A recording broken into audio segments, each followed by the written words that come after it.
Hello বন্ধুরা, আজকে আপনাদেরকে খুবই ইন্টারেস্টিং একটা বিষয় দেখাবো। সেটা হচ্ছে, চলুন কথা না বাড়িয়ে দেখিয়ে দিচ্ছি। তো কথা বাড়িয়ে লাভ নেই, চলুন আমি নোটপ্যাডে চলে গেলাম। নোটপ্যাডে গিয়ে একটা লেখা ওপেন করলাম। লেখাটা ওপেন করার পর লেখাটা ওপেন করলাম। ওপেন করার পর আমি এখানে লেখাটা সিলেক্ট করে দিলাম। এখানে সিলেক্ট করে দিচ্ছি। সিলেক্ট করে দেওয়ার পর লেখাটা কিন্তু আমি মিস্টার রোবট বলছি। আজকের ভিডিওতে আমি আপনাদেরকে দেখাবো কিভাবে মোবাইলের যে কোনো লেখা, টেক্সট বা ছবি সিলেক্ট করে আমাকে দিয়ে রিডিং করাবেন। আপনার মোবাইলে যে কোনো ভাষায় লেখা থাকুক না কেন, আমি খুব সহজেই আপনার মোবাইলের সমস্ত লেখা বা টেক্সট রিডিং করতে পারি। তাহলে দেরি করছেন কেন? আজই আমাকে কাজে লাগিয়ে দিন। তো অবশ্য বন্ধুরা বুঝতে পারছেন এটা কাজটা কি। তাহলে চলুন কাজে লাগিয়ে দিই। সে যেহেতু অনেক রিকোয়েস্ট করতেছে আপনাদেরকে কাজে লাগিয়ে দেওয়ার জন্য, তাহলে চলুন কীভাবে কাজে লাগানো যায়। তো সেটিংসটা খুবই গুরুত্বপূর্ণ একটা সেটিংস। তো সেটিংসটা মানে এই সেটিংসটা অন করে আপনি যে কোনো লেখা, অ্যান্ড্রয়েড মোবাইলের যে কোনো লেখা, ইংলিশ, বাংলা, হিন্দি, মানে আরবি, যত ভাষার লেখা বলেন সবগুলো কিন্তু সে রিডিং করে দিতে পারবে। তো এটা খুবই ইন্টারেস্টিং একটা অপশন। তো কীভাবে চালু করবেন? প্রথমে আপনাদের মোবাইলে থাকা সেটিংয়ে চলে যাবেন। তো সেটিংয়ে যাওয়ার পর আপনারা এখানে নিচে আসবেন। নিচে আসার পর দেখতে পাচ্ছেন এখানে এডিশনাল সেটিং।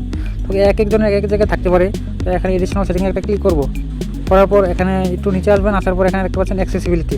এখানে অ্যাক্সেসিবিলিটিতে ক্লিক করবেন। ক্লিক করার পর ওই যে উপরে আছে ভীষণ একটা ক্লিক করব। তারপরে এখানে দেখতে পাচ্ছেন সিলেক্ট টু স্পিক। তো এটাতে একটা ক্লিক করব। করার পর এখানে দেখতে পাচ্ছেন এটা অন ছিল, আমার কিন্তু অন থাকার ফলে এটা আছে, এই অপশনটা আছে, শো করতেছে। তো এটা আমি অফ করে দিচ্ছি। অফ করে দেওয়ার পর দেখেন অপশনটা চলে গেছে। তো আমি আবার অন করে দিচ্ছি।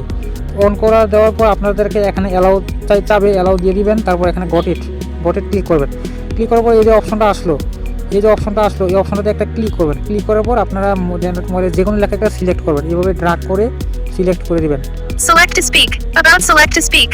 When select to speak is on, you can tap specific items দেখতে পাচ্ছেন আমি কিন্তু লেখাটা সিলেক্ট করে দেওয়ার পর লেখাটা পড়া শুরু করছে।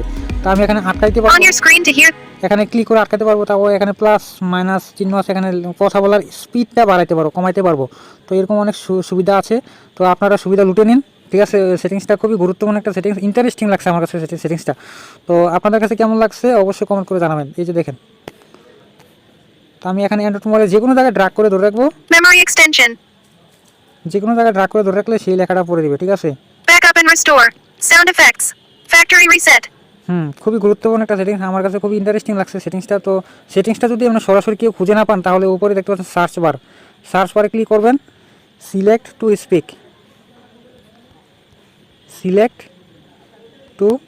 স্পিক এতটুকু লেখার পর আপনারা দেখতে পাচ্ছেন এখানে চলে আসছে সিলেক্ট টু স্পিক। ডাইরেক্ট এখানে ক্লিক করে চলে যাবেন। যাওয়ার পর এখানে ডাইরেক্ট অন করে দিবেন, তারপর অফ করতে পারবেন। তো দুশ্চিন্তার কিছু নাই, আপনারা অপশনটা খুঁজে পাবেন। প্রত্যেকটা মোবাইলেই থাকে, লেটেস্ট মোবাইল প্রত্যেকটা মোবাইলেই থাকে।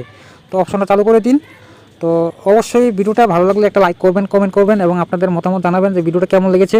তো এরকম ভিডিও যদি আরও পেতে চান তাহলে অবশ্যই সাবস্ক্রাইব করে পাশে থাকা বেল আইকনে ক্লিক করে দিতে হবে, ঠিক আছে। তো সবাই ভালো থাকবেন, সুস্থ থাকবেন, আল্লাহ হাফেজ।